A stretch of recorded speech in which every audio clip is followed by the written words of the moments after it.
Today we are going to speak about the name Israel. A few pages in my book, What's in a Name? You can get it in Matityahau or Amazon.com. Very, very important book. Was translated by Mr. Fuchs, Oshri Fuchs, who translates also for Art School. Lot of pages and analyzing lot of names. It is more than 300 pages. As I said, one can get it in my site. And in the end of the book, I brought what is written about names. The Kabbalists of blessed memory, the sages of the truth, taught that all the supernal words were created by combinations of the holy letters. And in this lower world, every created thing is kept alive by virtue of its name in the holy tongue. Therefore, the name which Adam really gave to each thing, it's in Bereshit, 2nd chapter, 19 tells us, is its true name. For example, the essential life source of the ox, shor, is the force of the three letters Shin Vav Resh in the upper worlds. It is the same for all the earthly creatures and likewise for the created beings of all worlds. Thus, every perspective person will realize that it is fitting and excellent to call this language the Holy Tongue, for it is truly holy. So this is about a book, which is definitely a very important book, and very interesting. You have the names of people, so on, in the end of it. So let us see now what we have behind the roof. So let us see what is hidden pearls in the name of Israel. This is the heading of this chapter. So we know quite well that the origin of the name Israel was when really Jacob had this wrestling with the angel. So once Jacob completed the task embodied in his name, the Torah tells us that God granted him another name, and this is what is written. And the angel said, "No more shall your name be called only Jacob, but rather Israel, for you have struggled with God and man and have succeeded." This is in Genesis 32:29. So it means that Jacob got an extra name, additional one, Israel. So basically, Jacob had two names, Jacob and Israel. The new name represents a total turnabout, whereas the name Jacob derives from the word Ekev, hill, definitely indicating the lowly state of the nation when under the heel of foreign influence. The new identity of Israel, all middle letters spell the word Rosh, head, Israel. So it is in the middle you have this letters Rosh, implies our intended role as letters and role model for the nations. This, of course, was God's plan when He gave us the Torah at Sinai, as is written, "And you shall be unto me a kingdom of priests and a holy nation." This is Exodus 19:5. It was there that the people of Israel became betrothed, it is where, to God, with the word, as we know, when getting married, so one says, "את מקודשת לי," you know, like betrothed to me. So this is significant is the word Li, which are the first letters of Israel. I mean, basically the letter Israel, Li, Rosh. So in fact, the word Israel, also the middle letter of Israel is Le'ares, to engage. Engagement with God. Yeah, this is what is written. Yeah, we know quite well that God and Israel are like, in Hebrew say Chatan v'Kala. Yeah.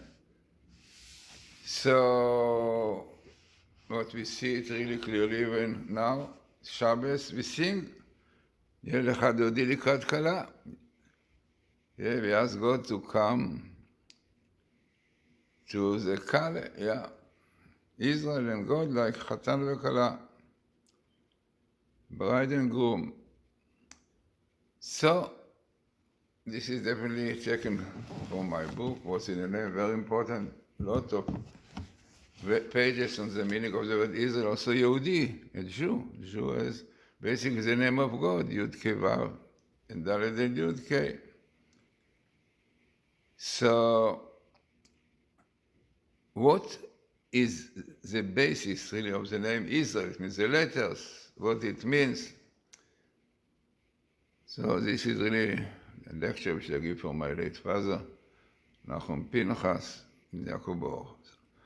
So the name Israel is comprised of nearly the same letters as the word Reshit, beginning. Yeah, this is, as we mentioned before, we spoke about it. So the letter Reshit, beginning, are basically the same letters of Israel, which means, you remember, we discussed that there are 5 groups of letters coming from the lips, from the throat, guttural, coming from the tongue, the plant, and from the teeth, the thras, and from the chech, yeah. So 5 groups of letters, changeable because they come from the same source, parallel to the 5 parts of the neshama, of the soul. So the letter Israel, yeah, and Reshit are basically coming from the same source. Like the letter Aleph, the same letters, Aleph, Shin, Resh, are the same letter in Israel. Now the Lamed is changing with Taf, because she comes from the tongue, that land. So we see from here, in what this shows us, this reinforces that which Jeremiah prophesied, what he said, Israel is holy to God, the first fruits of his bounty. This is in Jeremiah chapter 2, verse 3. So it's amazing, right? Israel is called Reshit, the beginning, and it's the first verse in Genesis that we are going to read this Shabbos at Bereshit. For Israel who called Reshit, for the Torah who is called Reshit. This is the purpose of creation. There is no Israel, no Torah, is no world. So, this is exactly what we see also, that this concept is further promoted in the name Israel, in that the reduced Gematria. You know, you have my book about glimpse into Gematria, you can get it also on Amazon.com, and my site, Glazerson.com. So I brought, there is definitely a reason for each kind of Gematria, but in my book, 200 pages explaining about what Gematria. So the Gematria value reduced to 1 digit, as we know, of the name Israel, is comprised solely of the first 3 digits, 1, 3, and 2. Amazing, honestly. This represents our connection with the first 3 of the attributes, which are crown is 1, wisdom is 2, and kindness is 3.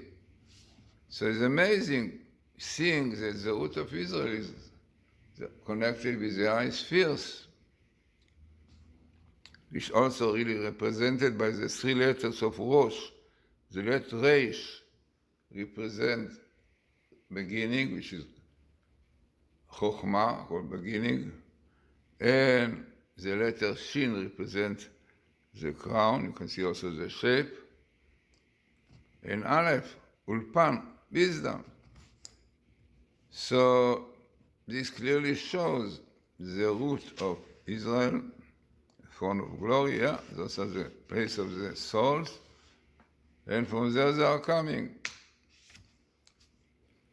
Now, what really are the abbreviation of the word Israel? I mean, there are Israel, Yud, Shin, Resh, Aleph, Lamed.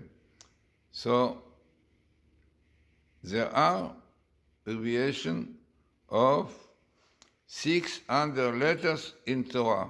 Yes, there are Yud, Shishim Ribos, 6,000 letters in the Torah. This is exactly the number of Jews who were standing in Sinai except the Torah. They are really the roots of all the Jewish people. I mean, all Jewish people today, there are more than 600,000, are branches of this one. So the number is basically the total of Jews who left Egypt, received the Torah at Sinai, and entered the promised land, Israel, and is therefore symbolic of the people of Israel in general. The Torah is, as it's were, a letter for every single Jew, and in sum is equivalent to the totality of Israel, just as every letter in the Torah is critically important to the extent that the scribe of even one letter renders the Torah scroll invalid. So too, regarding each and every Jewish soul, every Jew has a part in the Torah which is vital for the revelation of God in our world. Very important. This is really what is wrote in many books. How important is every Jewish soul, you know. Like, if one letter is missing, the Torah is invalid, yeah? So there is it is amazing that the declaration of Israel was when we had already 600,000 Jews in Israel. The Gematria value of the word Reshit, yeah, Reshit, which is Bereshit, the first word in the Torah is 911. Remember 911? Yeah. This is the same as the word Torah plus another 300 represent, according to our sages, the holiness of the 300 spiritual higher words. The letter Kof, in Hebrew, Gematria Kof is 100, is that of holiness, Kedusha. This our rabbis tell us. So it means 100 represent holiness and sanctity.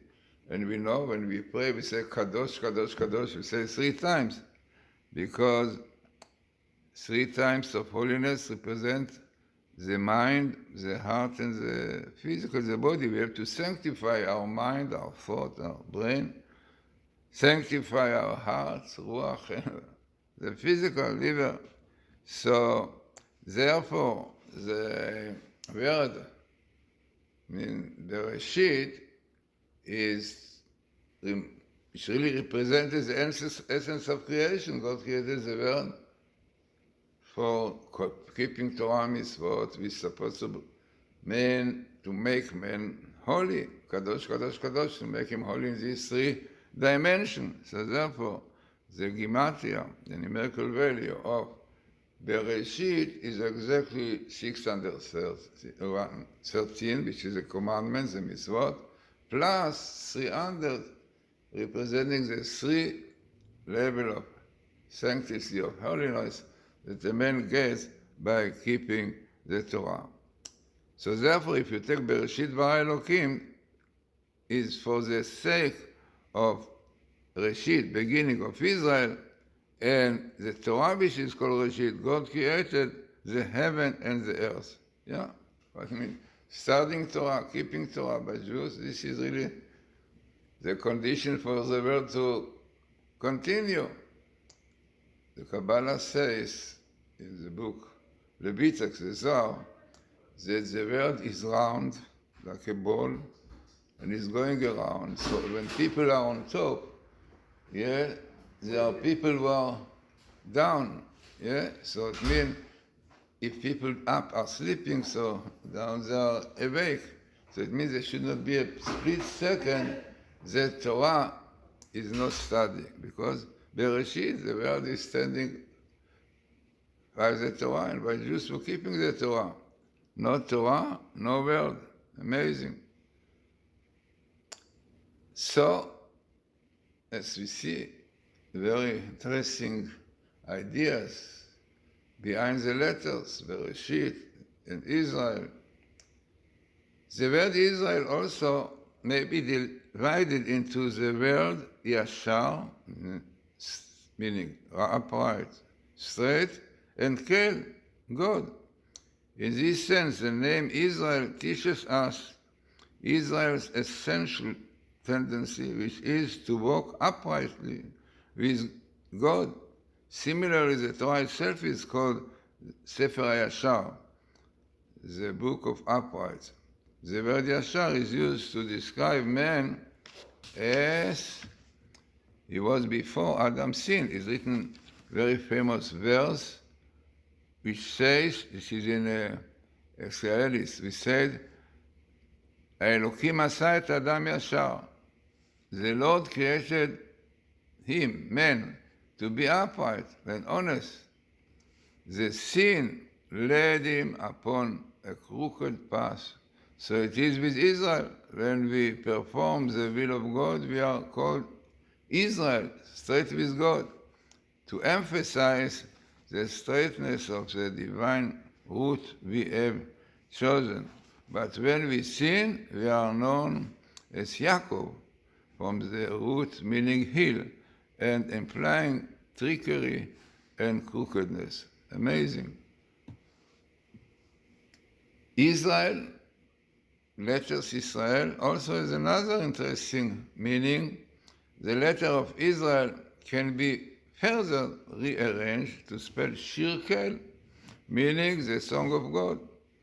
The sublime mission of Israel is, of course, nothing other than to praise and sing to God via our actions and our prayers.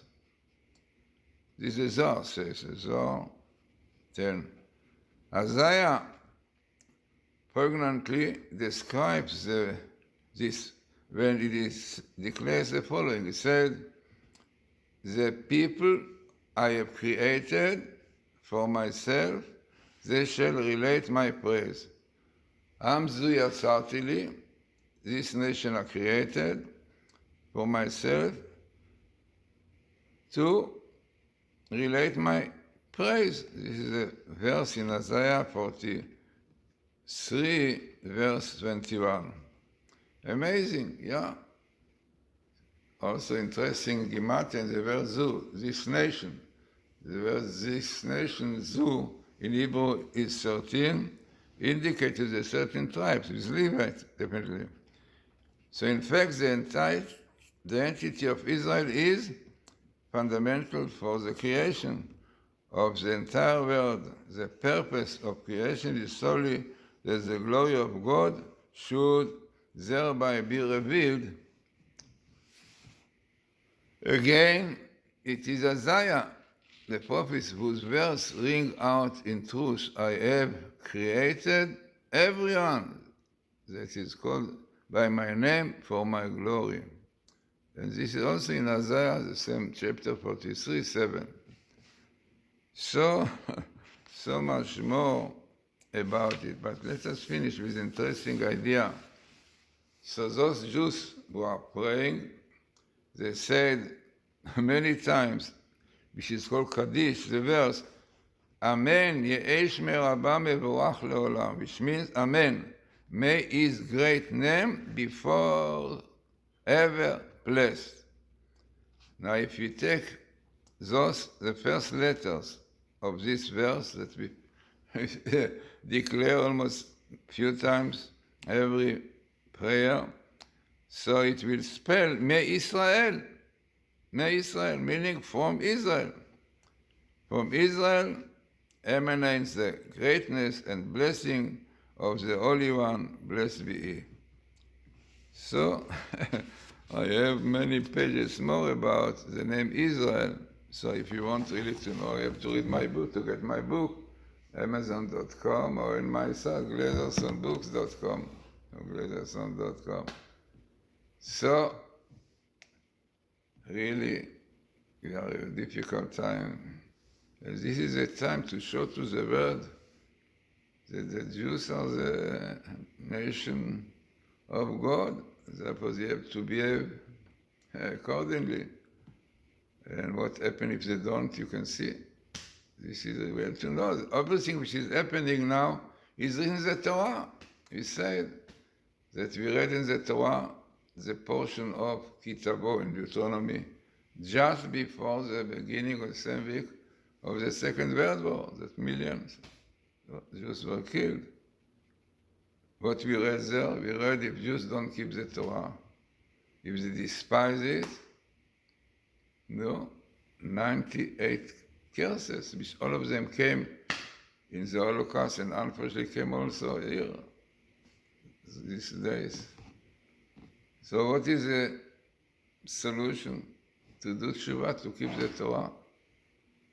So I think that really what we wanted to emphasize this time, to show to the world what are the Jewish people, nation of God, and how severely they are punished if they don't keep the Torah, which unfortunately you saw what happened with the government, leftists against the Torah, and against Judaism, and demonstration against it, or not allow Jews to pray properly. Frightening, no, it's no surprise. It means the purpose of what is going now, that those people who murdered will not be for nothing. And definitely if we learn for it, it is a great elevation for their souls. This is what is written. But unfortunately, most of the things that describe are cruel, are those Hamas versus Daesh. Yeah. Okay, it's known, but why it happened? Why it happened? The Torah says clearly, 98 curses if you despise the ways of God, if you don't keep them. You desecrate the Shabbos. So this was, I advise you, very good book. As I said, it was translated by very, very good translators. As you can see in the beginning, Ashri Fuchs, and he translates books for art school, yeah. Also, as part, another part in my book, translating is translated also by Hillel Findel, so both of them together really did this book, the translation. And okay, in the introduction you have a promotion to the author's works. So the old book which I wrote, Spark of the Holy Tongue, but now Letters of Fire. So the chief rabbi at that time of South Africa, passed away definitely, Rabbi Kasper, late chief rabbi South Africa. So he says the following: Rabbi Glazerson has broken new ground in the field of Jewish religious study by the original approach he has adopted in his book, Sparks of the Holy Tongue, which is today Letters of Fire. Very important book. You can get it also at Glazerson.com or Amazon.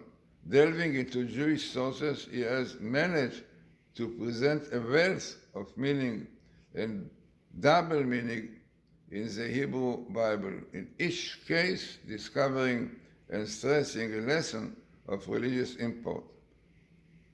The thoughts are presented in a straightforward English and often are directly related to modern problems and happenings. In this way, they have had an appeal to the minds of many students who have hitherto not had the opportunity of coming into contact with Jewish studies.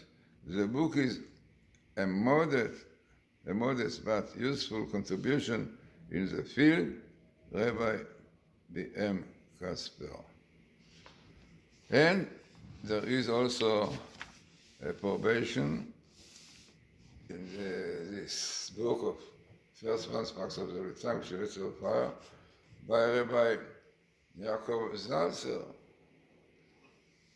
who is the Rabbi of Hadas Yeshurun congregation in Johannesburg, South Africa. So he says the following: Rabbi Matityahau Glazerson has rendered a great service to the Jewish public with the publication of his book. It gives the English readers the opportunity to delve into authentic Torah. Rabbi Glazerson, this proves the tale that it makes no difference in which translation or language you happen to read the Bible.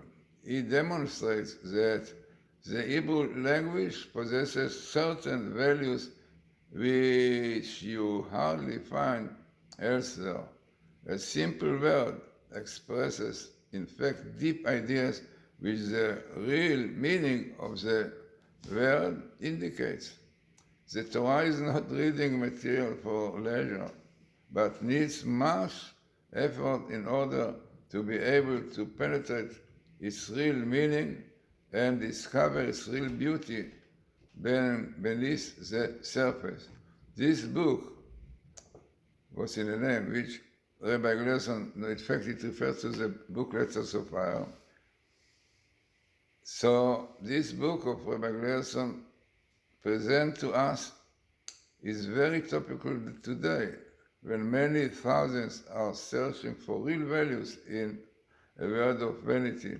It teaches us to reach out of the eternal values which are to be found in our world when things are looked at from a proper perspective. You find in the Hebrew language and new faith, you find in our much secularized world eternal values.